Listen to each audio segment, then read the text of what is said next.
Water is our most vital resource. It supports life and life support systems. Over 70% of the planet's surface is covered by water. However, 97.5% of all water on Earth is salt water, leaving only 2.5% as fresh water. Nearly 70% of the fresh water is frozen in the polar ice caps. The remainder is present as soil moisture or lies in deep, inaccessible underground aquifers. This leaves less than 1% of the world's fresh water accessible for direct human use. Water scarcity is a mounting national and worldwide problem. In many regions, water demand has exceeded the reliable supply of surface and renewable groundwater. Efforts to conserve water and make better use of rainwater have increased dramatically in recent years. This new emphasis on controlling water usage has influenced the building and design industries to develop innovative methods of water conservation. The U.S. Green Building Council has established the LEED rating system to help promote buildings that are environmentally responsible. Highland Tank has developed complete systems for rainwater harvesting and gray water reuse. These turnkey HighDro Pure and HighDro Clear water systems can be incorporated into a new or existing building's design to qualify for valuable LEED credits for water or energy efficiency. Highland Tank's decentralized water systems are the most complete water recycling systems on the market. They are designed and built to suit a project's specific needs. My name is Michael Gauthier. I'm a sales engineer with Highland Tank. Today we're going to review the filtration and disinfection skid at the Hanby Middle School. So as the water is pumped from the cistern tank, we flow through this purple pipe that's plumbed to the back portion of the filtration skid. We go through a multimedia filter. Media filters and UV disinfection and any kind of our filtration systems are sized based on flow. That flow rate is dictated by the cistern pumps that we have in the outside 20,000 gallon tank. And in this instance, they're 25 gallons a minute. As we flow through the multimedia filter is rated for 10 microns, so we're going to remove a particle less than or equal to 10 microns. We then travel through our UV disinfection. It's an irradiation type disinfection, so it basically kills most of the bacteria, the Cryptosporidia, Giardia that may be present in that water from anything that may have fallen on the roof. Secondary disinfection is through chlorine, but it's just used for secondary disinfection and more for a residual because the school has a long pipe runs. And then we also have dye injection, which is similar.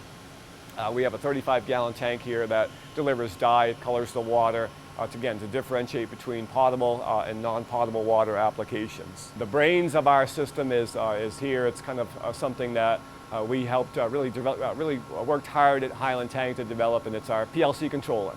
Our Plc Controller has, as you can see here, a touchscreen, so we have access to all the different parts of this system through this touchscreen controller. If I just touch the screen here, I can pull up both of my cistern pumps that are out in the cistern tank. It tells me I'm in automatic mode, which means if I have a call for water, they would just automatically come on, and each pump alternates, so we only have one pump on at a time.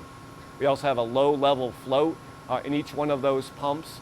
So if there's no water available, or if there's a clog in the floating suction, we can see that right through the touchscreen, and we can kind of understand exactly what's going on.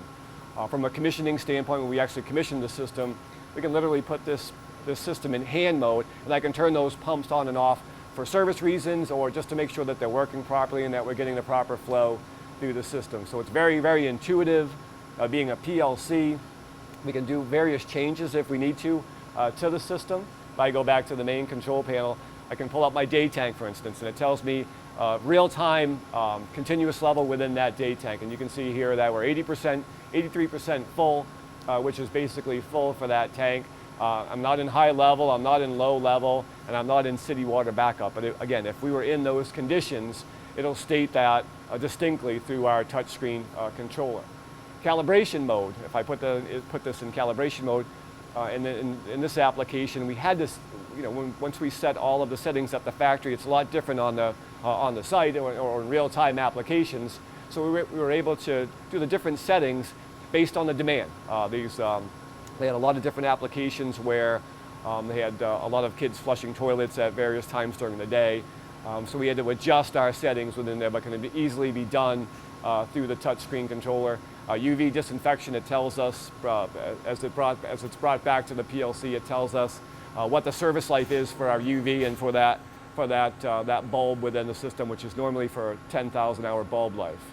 Another portion of our controller is our Ashbury VIP controller, and this goes hand in hand with our multimedia filter. It gives us a pressure differential, and it automatically back flushes that filter when we reach a certain pressure rating within the system. It can also be done on a timed event.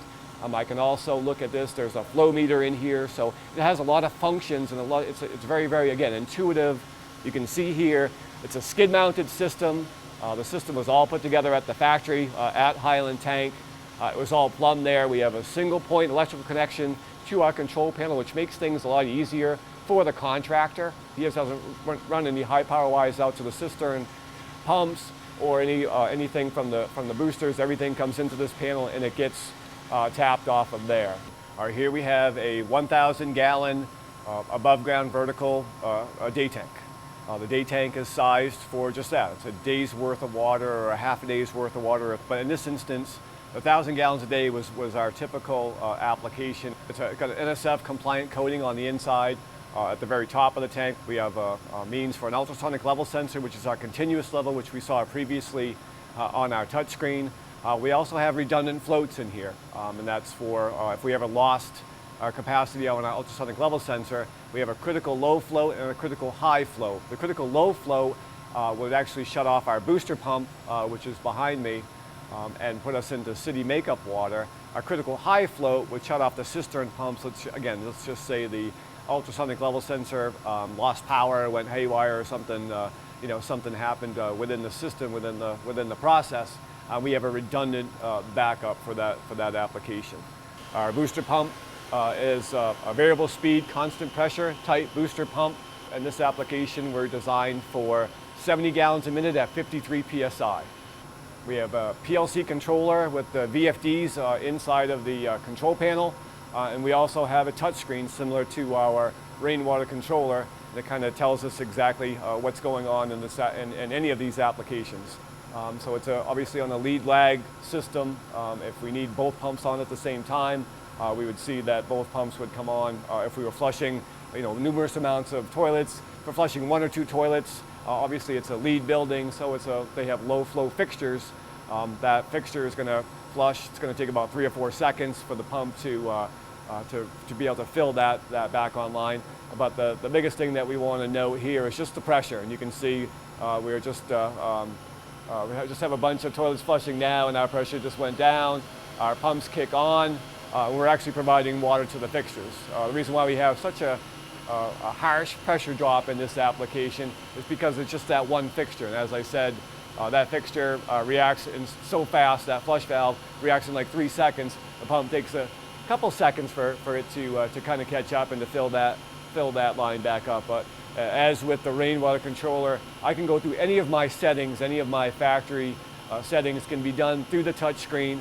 And then if we need to, I can hook up my computer to the PLC to be able to work on the PID settings or any function that we would have to differentiate here at the facility. So it's field adjustable. That's the beauty of most of these type booster systems. And you can see now my number one pump is my lag pump. So everything is working as advertised. And we are providing 70 gallon a minute of flow at 53 psi. That was the design application for this facility, and that's what all of our settings are working at. Rainwater harvesting systems are becoming the key in solving stormwater management issues. Our team of experts will work to provide a turnkey solution for your specific project. Our durable steel storage tanks and cisterns feature performance NSF certified coatings, and our filtration skids employ time-tested treatment techniques to provide a reliable source of recycled water. Visit HighlandTank.com to learn more or contact your Highland Tank representative.